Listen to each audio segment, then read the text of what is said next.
Oke, perkenalkan nama saya Aceh sekarang. Seperti yang kita tahu, Indonesia mempunyai banyak kebudayaan. Ya, pada pertemuan kali ini kita akan mengenal kebudayaan Pulau sebelah barat Sumatera. Yang antaranya ada Simalu, terus ada Banyak, ada Nias, Batu, Mentawai, hingga dari segitu banyak pulau yang ada di Sumatera, kita akan fokuskan pelajaran kali ini yaitu tentang kebudayaan Pulau Nias. Penduduk dari Pulau Nias merupakan pulau terbesar dari seluruh pulau yang ada di hutan.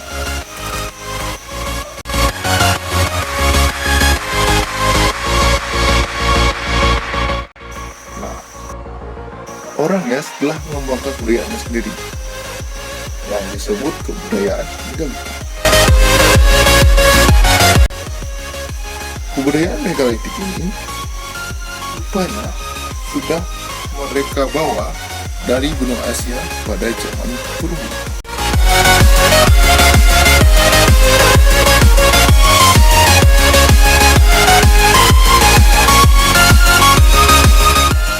Dan sudah banyak, dan orang Nias itu sendiri sudah banyak berhubungan dengan orang-orang Aceh, Cina, Melayu, dan Bugis yang datang ke sana untuk berdagang. Tetapi berbeda dengan penduduk Pulau Simalur, mereka kurang terpengaruh oleh agama Islam, dan agama yang paling banyak mengaruhi mereka adalah Kristen Protestan seperti itu. Nah, di sisi yang kedua ada penduduk. Nah, penduduk di sini orang Nias atau Ununya secara lahir mempunyai warna kulit yang lebih kuning dari orang Indonesia lainnya yang belum kita ketahui. Bahasa Nias juga merupakan termasuk rumpun bahasa Melayu Polinesia. Tetapi agak berbeda dengan bahasa Nusantara lainnya yang sifatnya vokalis, yaitu tidak mempunyai huruf bunyi tunggal atau vokal yang khas, yaitu U, yang hampir sama dengan EPP. Bahasa Nias tersendiri mempunyai dua logat. Nah, logat-logat Nias Utara dan Nias Selatan, atau yang sering disebut adalah Tilu. Nah, logat yang pertama digunakan oleh Nias bagian utara, timur, dan barat. Sedangkan yang kedua di Nias bagian tengah, selatan, dan Kepulauan Batu seperti itu. Selanjutnya ada pola menetap orang Nias. Pola menetap orang Nias mendiami Kabupaten Nias dan pulau-pulau kecil yang berada di sekitar pulau besarnya,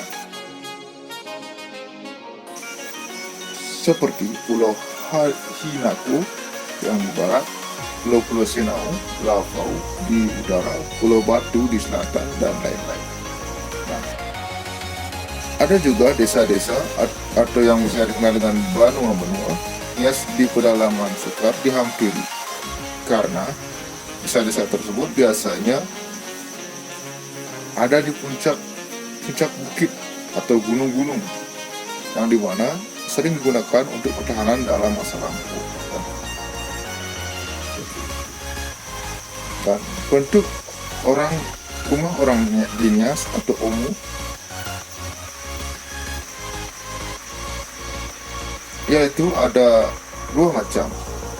Yang pertama adalah rumah adat yang bisa dibilang Omu Anda, dan ada juga rumah biasa yang disebut dengan Omu Pesisir. Rumah adat adalah tempat para Tuherun, Sarawak, dan bangsawan.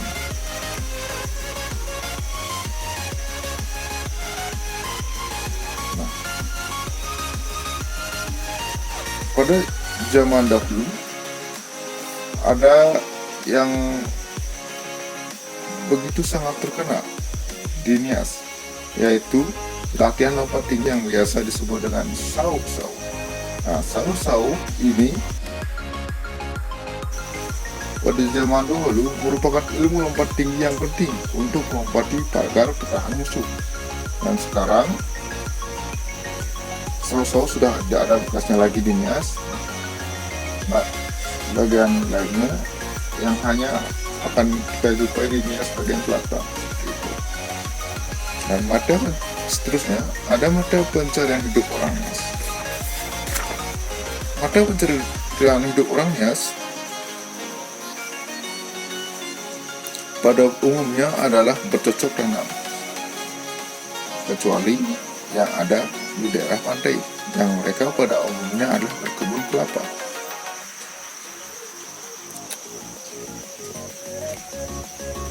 Nah,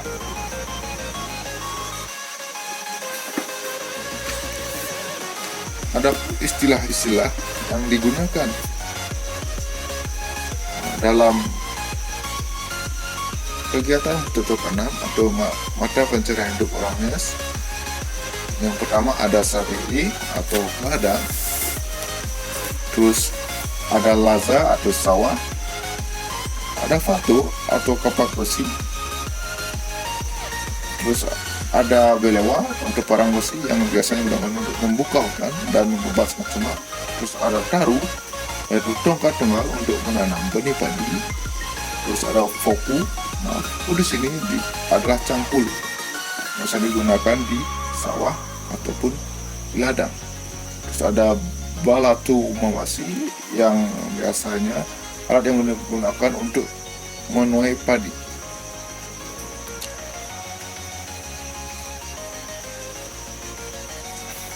Selanjutnya ada sistem kekerabatan. Kelompok kerabatan orang Nias yang terkecil adalah Sambatu. Nah, yaitu warga Batih, tetapi kelompok yang penting adalah Sambatu semua.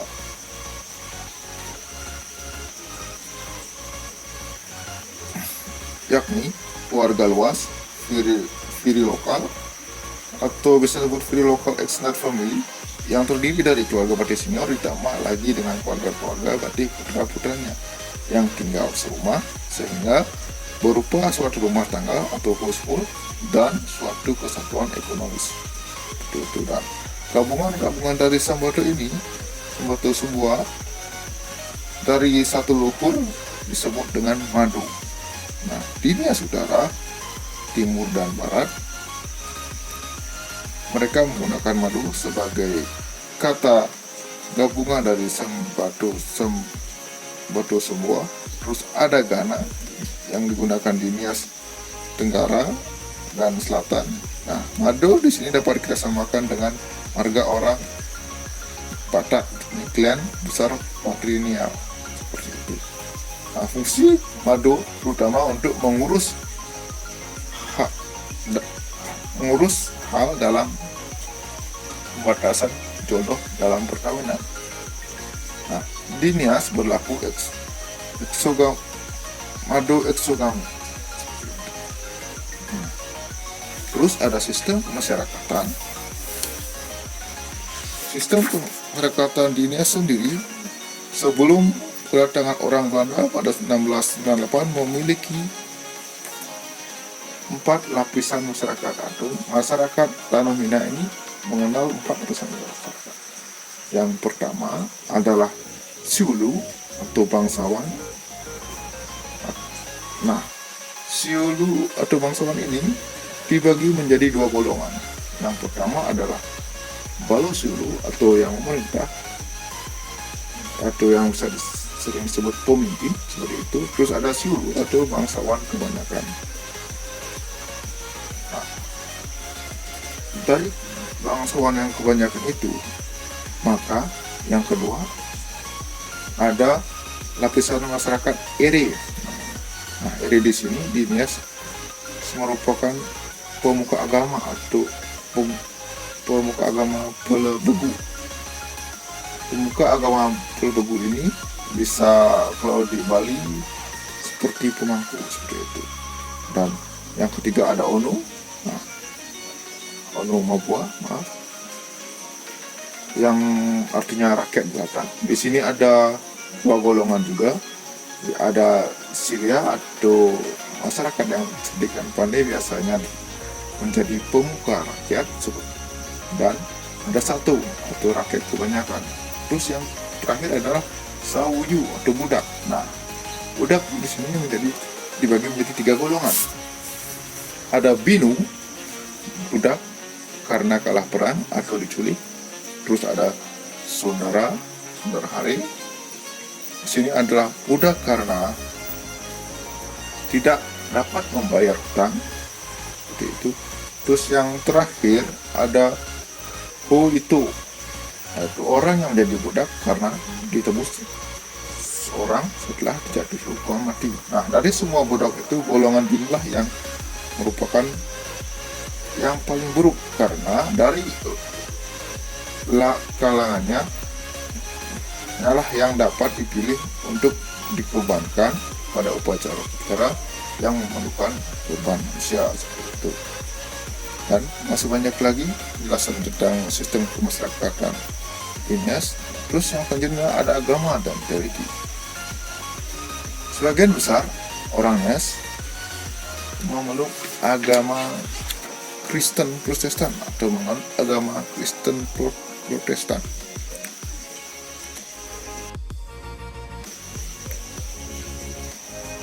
Adapun istilah-istilah dalam agama dan religi ini, yang pertama seperti yang tadi saya sampaikan, ada Pelabagu. Nah, Pelabagu ini adalah nama asli yang diberikan oleh pendatang yang berarti penyuluh. Nama yang dipergunakan oleh pengarangnya sendiri adalah Mohele Adu atau penyembah adu.